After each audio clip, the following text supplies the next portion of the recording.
How do you improve your English every day? The obvious answer is study every day. But how? That's the real question.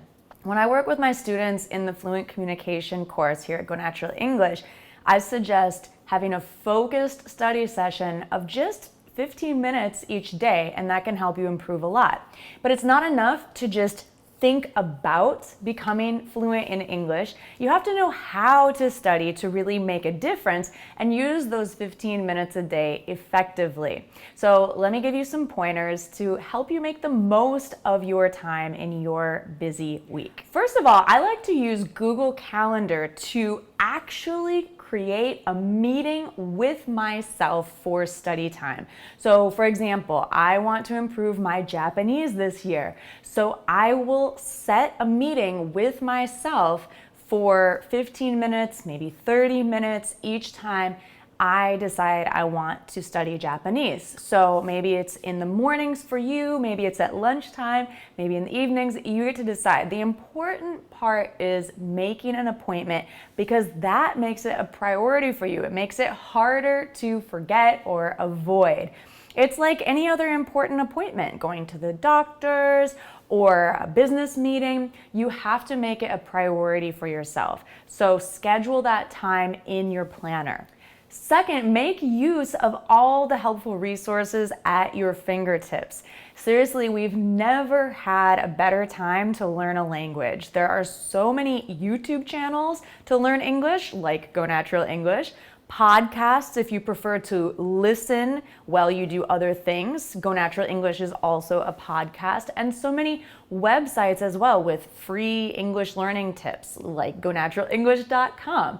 But seriously, there are so many resources at your fingertips online, at your local library, your community center, and even in your community, thinking about other people who could help you.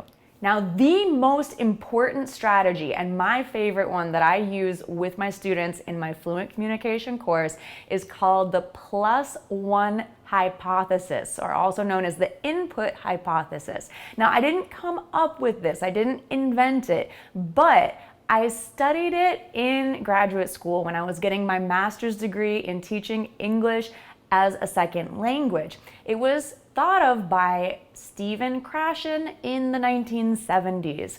So he's a linguistics researcher, and I studied him a lot during my graduate studies. What this means is that each time you study, you add one level of difficulty. So in theory, it's simple, but you need to know your present level and then what it means to add one level of difficulty. So for example, if you find out that your present level is intermediate, then you want to give yourself high intermediate materials.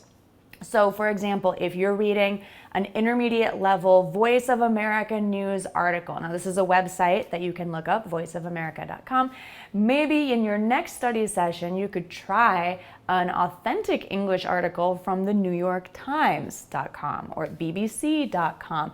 And these articles are meant for native speakers, so they're going to be more difficult. If you need help selecting materials to give you that +1 level of difficulty, then let me know in the comments. This is something that I do with my students in my Fluent Communication course. We build on each lesson that came before with a little bit more difficulty in a structured and organized way, but I'm happy to help if you post your question here as well. Maybe if you're looking for something more difficult, but you're not sure where to find it, just let me know. And also we can help each other out. If you see a comment asking for recommendations for good places to find English articles or books or movies, you can certainly help each other out. I love that so much. Also, it's really important to track your improvement so you know you are actually improving each day. I like to do this with a journal. You could do it by taking quizzes. You could do it maybe not every day, but every month. You could do this by tracking your progress, maybe not daily, but monthly, using the CEFR scale, which stands for Common European Framework for Reference for Language Learning. It's a great tool to use to track what you're able to do today and what you want to be able to do in the future. So track what skills you're able to do in listening, speaking, reading, and writing. And the scale is a great reference to do that. And this is another tool that I use, you guessed it, inside my Fluent Communication course. If you want more information about this course that I keep referencing, you can come to gonaturalelenglish.com/pre-reg. That's PREREG. I'll put the link in the description, and that's just a place where you can sign up your email to get information about the course and find out when it will be open for new students again in the future. Okay, so let's dive a little bit deeper. For those of you still watching and you want more information about how to improve every day, then let's go. Let's get fluent. So each day, I do suggest immersing yourself in English as much as possible. For me, when I'm learning other languages, I love listening to music, especially in Spanish, Portuguese, French. It's so much fun to learn the lyrics to a song and sing along to improve your vocabulary, your listening skills, your pronunciation. But try to immerse yourself in something that you enjoy. That's the key point here. If you enjoy reading stories, then do that. If you want to keep up on world news, then do that in English. But it's not really enough to just immerse yourself in English. It's enjoyable, but we need to work backwards from our goal. What is your end goal? What is your reason why you are learning English? And I would love to know in the comments, tell me your reason why. Many of you will write because you want to become fluent, but I challenge you to ask yourself again, why? Why do you want to become fluent? Why is that important to you? Think about it, ask yourself why a couple of times, and then tell us in the comments. I'd love to know. Think about what is missing from your English skills currently. This will keep you focused and motivated some days when you just don't feel like it. Because let's be honest, everyone has days like this. You wake up and you just don't feel like studying. But when you remember your reason why and what you want to be able to do with your English skills, that will keep you motivated. And then the activities that you do to study English should be aligned with your reason why you want to learn English. So if you want to learn English to be able to give a presentation, then you're not going to just read news articles, you're going to watch people giving speeches, you're going to shadow them, you're going to improve your diction, pronunciation, your speaking skills more than others. There are so many exercises that you can do even on your own without joining a course.